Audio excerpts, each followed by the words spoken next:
Mr Deputy Speaker, I wanted to raise with the Minister concerns about certain organisations prejudging the Sewell Report for political ends without actually fairly assessing the findings. One concerning example is the Runnymede Trust, which organised a campaign against the report over a week before it was published and broadcast as a live-stream event with Patrick Vernon, chair of Labour's Racial Equality Advisory Group, where they argued that the report authors were equivalent to Holocaust deniers being asked to develop a strategy on antisemitism. Does the Minister agree that not only does that kind of bad faith political action undermine the Runnymede Trust's charitable objective of improving race relations, but that their shameful treatment of the report's commissioners may actually discourage ethnic minorities from contributing to public life and public debate?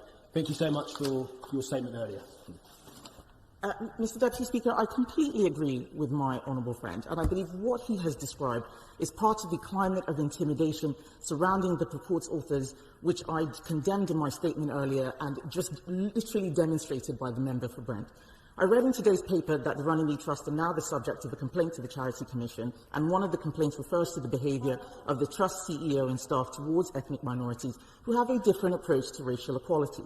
And some of this behaviour includes calling a black conservative a house negro and horrific views on mixed-race relationships expressed by one of their staff members, which compared white people having relationships with black people to slave masters sleeping with their slaves. I do not believe these actions are appropriate for a charity committed to racial equality.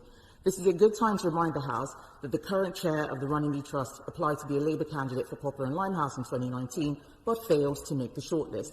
I would be keen to know if the Shadow Minister condemns these sorts of remarks, or if she believes they are acceptable, so long as they are targeted at people she disagrees with. Vera Hobhouse.